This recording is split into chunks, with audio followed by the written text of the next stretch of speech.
Welcome to my channel top lines defence info.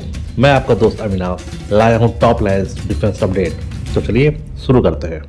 19 अगस्त 2025 को India की defence acquisition council ने एक बड़ा डिसीजन लेते हुए इंडियन एयरफोर्स के लिए एडिशनल 97 तेजस मार्क 1 को खरीदने की हरी झंडी दिखा दी है। हालांकि कई डिफेंस एक्सपर्ट ने इसे एक बड़ा चुनौतीपूर्ण डिसीजन बताया है और उसकी वजह है इंडिया और अमेरिका के बीच अभी चल रही तनातनी, जहां अमेरिका ने इंडिया के ऊपर पहले से ही 25% का टैरिफ लगा रखा था, तो वही अब बढ़ के 50% तक हो गया है। और यही नहीं, अमेरिका ने आगे भविष्य में और स्ट्रिक्ट एक्शन लेने का भी संकेत दिया है अगर इंडिया ने रशियन ऑयल को खरीदना बंद नहीं किया तो।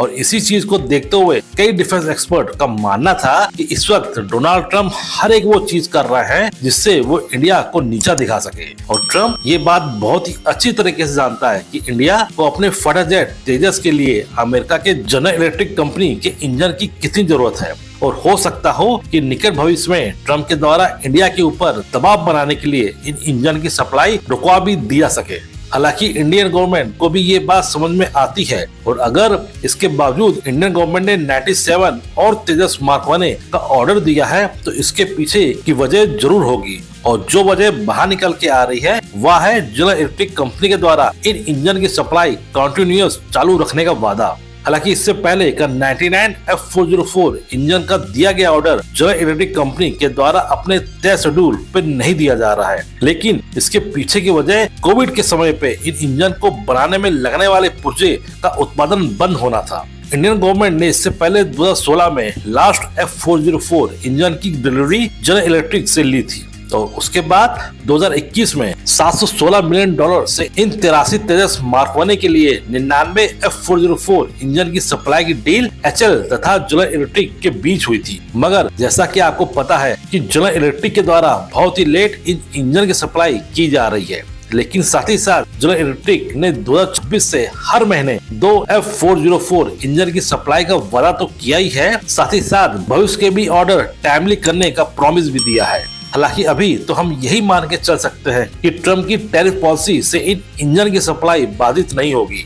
हालांकि कई लोगों ने अब यहाँ तक कहना शुरू कर दिया है कि इंडियन गवर्नमेंट को अब अमेरिकी इंजन को छोड़ के मार्केट में उपलब्ध दूसरे ऑप्शन पे जाना शुरू कर देना चाहिए। तो यहाँ मैं उन सभी को बता दूं कि अब ऐसा होना बहुत ही मुश्किल है और उसके पीछे का जो रीजन है वो ये है कि कोई भी एयरक्राफ्ट की डिजाइन उसमें लगने वाले इंजन को ध्यान में रख के बनाई जाती है, ना कि एयरक्राफ्ट को ध्यान में रख के इंजन बनाया या सिलेक्ट किया जाता है। किसी भी इंजन का आकार, उसका भार, उसकी एयर इनटेक डिजाइन समेत कई ऐसे पॉइंट होते हैं जो कि एयरक्राफ्ट को बनाने में महत्वपूर्ण भूमिका निभाते हैं। अब अगर इस स्टेज पे HL अमेरिकी F404 इंजन को छोड़ के फ्रांस के M88 या यूरोफाइटर के EJ200 इंजन को सिलेक्ट करता है तो HL को पूरे तेजस की डिजाइन में भारी फेरबदल करना पड़ेगा तथा सारी टेस्टिंग फिर से करनी पड़ेगी, जिसका सीधा मतलब तेजस 2030 के बाद ही इंडियन एयरफोर्स में इंडक्ट होना शुरू होगा। और इसीलिए ये बात तो दिमाग से ही निकाल देना होगा कि तेजस F404 इंजन के अलावा किसी दूसरे ऑप्शन से उड़ान भरेगा।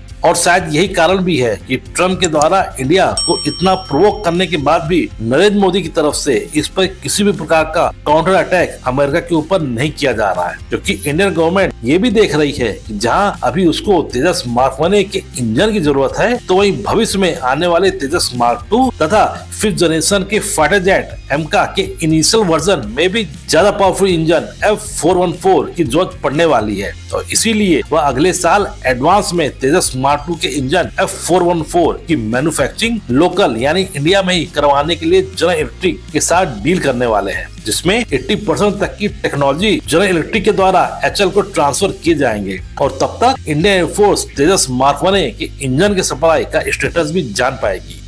इसी तरह की डिफेंस न्यूज और फैक्ट्स की रेगुलर अपडेट पाने के लिए मेरे चैनल को लाइक और सब्सक्राइब जरूर कीजिए और हाँ, बेल आइकन दबाना मत भूलिएगा। जय हिंद।